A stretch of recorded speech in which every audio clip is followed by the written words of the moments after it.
Hé hé, salut les bricolos. Alors des petites nouvelles de la mopette, qui a bien avancé ma foi.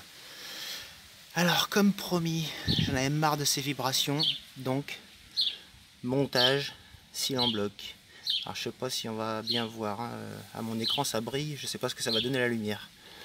Alors ici, on peut voir le trou de fixation d'origine, voilà.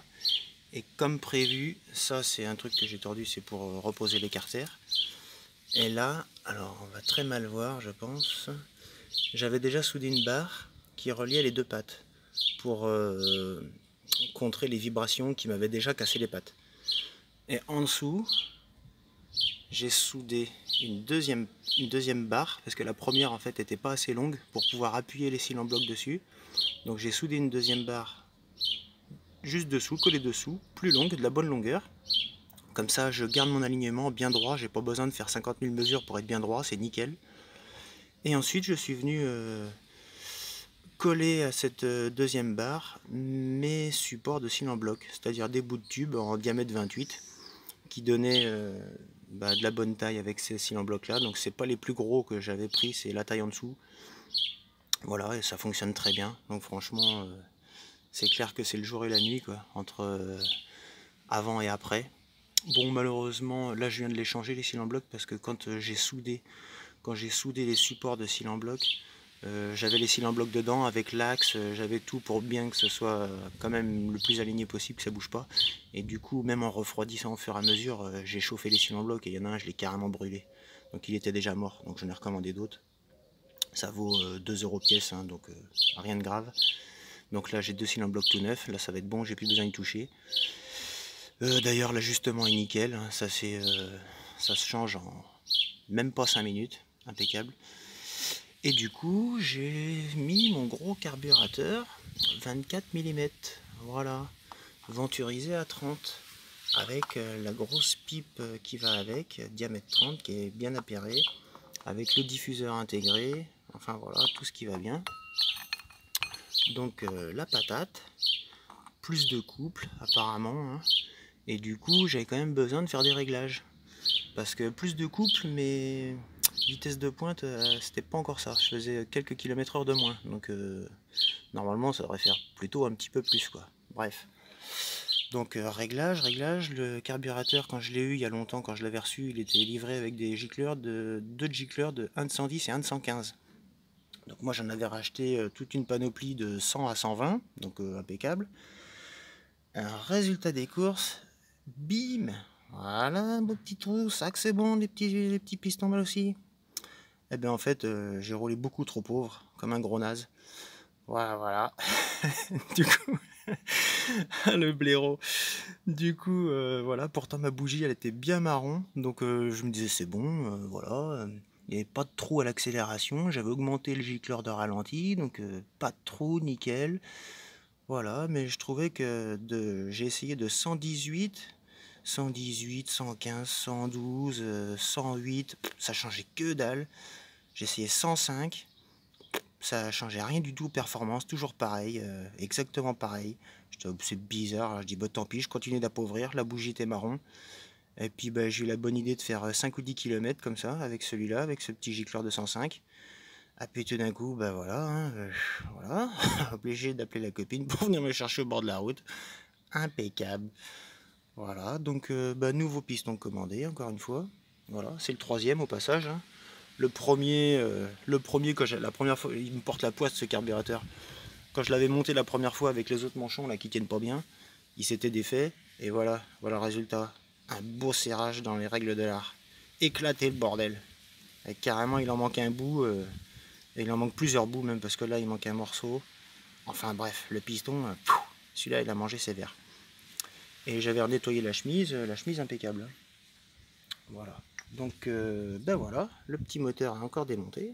Voilà, on attend un beau piston tout neuf. Du coup j'en ai profité pour prendre deux cotes au-dessus, c'est-à-dire 2 centièmes, hein, ça va pas changer grand chose, mais bon. Vu que le cylindre doit avoir à peu près 7500 km, il y a bien quelques centièmes qui sont partis, donc ça lui fera pas de mal. Et puis voilà, j'ai bien nettoyé le bas moteur, alors j'ai eu la flemme de le démonter, mais bon là il est nickel, hein, j'ai regardé avec la lumière et tout, normalement il aurait fallu que tout je démonte. parce que là les morceaux qui étaient partis dedans, tout était parti dedans, même dans la boîte à clapet et tout. Donc bon, j'ai bien nettoyé à l'eau sous pression, ensuite à l'essence plusieurs fois. Bon, normalement c'est bon, on verra bien, il n'y a rien dans les roulements, ça devrait le faire. Donc voilà. Bon, je suis quand même blême, hein. Franchement, du coup j'ai recommandé des gicleurs plus gros. Bordel de merde. Celui-là, je l'avais racheté chez Altec Racing avant que ça ferme en Espagne, parce que moi j'habite pas loin de l'Espagne. Je l'avais payé 55 €, donc ça allait. Mais je crois que ça a fermé Altec Racing, je crois que ça n'existe plus. Du coup, l'autre, je l'ai recommandé sur un site français. Presque 80 balles. Bon, ça commence à piquer. Voilà. Sachant que le cylindre a quand même là les bornes, mais après il marche tellement bien, c'est un piston que j'ai pas envie de changer. J'ai envie de le remonter correct. Et puis une fois que maintenant que les cylindres blocs sont montés, voilà, j'aimerais bien ne plus y toucher. Voilà. Mais bon, bah, comme un blaireau, j'ai fait de la merde. Résultat, bim, piston numéro 3. Bon, et du coup, j'en ai profité aussi, vu que j'ai déplacé l'axe moteur. Alors, j'ai une courroie plus longue pour aller avec. Quoique avec celle d'avant, ça allait, mais il était plus incliné, quoi. Vu que l'axe est devant et que la courroie était de la même longueur, il était plus incliné vers l'arrière. Bon, c'était très bien, ça marchait très bien. Mais j'ai quand même acheté une courroie plus longue. Et du coup, vu que j'ai acheté une courroie plus longue, le ressort d'origine, parce que moi je conserve le ressort d'origine, hein, qui fonctionne très très bien, franchement. Il suffit juste de régler les poids de variateur pour l'ajuster à la tension du ressort. Franchement, c'est parfait. Mais bon, là, quand même, vu qu'il était reparti encore en avant, parce que déjà sur l'axe d'origine, j'avais une courroie plus longue, donc le ressort était un peu moins tendu. Et là, je l'avance et je mets une courroie encore plus longue, donc le ressort est encore moins tendu. J'étais à la limite du patinage quand même, malgré que j'ai une grosse courroie. Moi, je mets des grosses courroies plus épaisses. Donc, il y a plus de contact avec le vario, donc normalement, ça patine pas. Mais là, tellement peu tendu le ressort que c'est à la limite du patinage. Donc, je me suis refait une patte, là où vient s'enfiler le ressort en bas. C'est-à-dire cette petite patte-là. Hop là. Cette petite patte, là où vient le ressort. Eh ben, ça, c'est une que j'ai fabriquée. Et du coup plus longue que celle d'origine, parce que celle d'origine elle est très très courte. Celle d'origine elle fait voilà, elle fait 2 cm, un truc comme ça. Donc celle-ci elle en fait 5 ou 6. J'ai fait ça avec de la tôle de 4 ou 5 mm là, enfin c'est de l'acier dur en plus. Donc là c'est pas prêt de bouger mon gars. Voilà, walou. Donc du coup ça a corrigé la tension du ressort, celle-là même bien retendue. Du coup j'ai dû recharger un peu en poids, hein. Là j'ai dû repasser à 3 poids.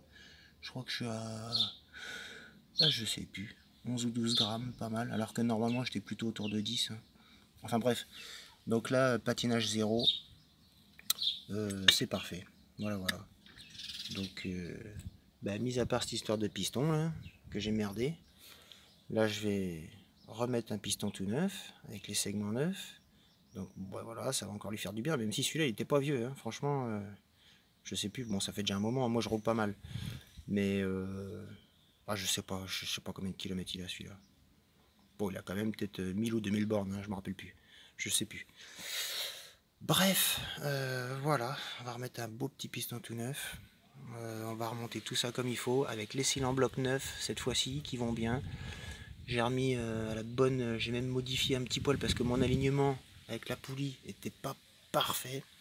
Donc là, je l'ai aligné parfait, ça va être nickel. Et puis on va mettre des plus gros gicleurs, hein. Voilà. Là je vais repartir sur 118, 120 minimum, voire plus.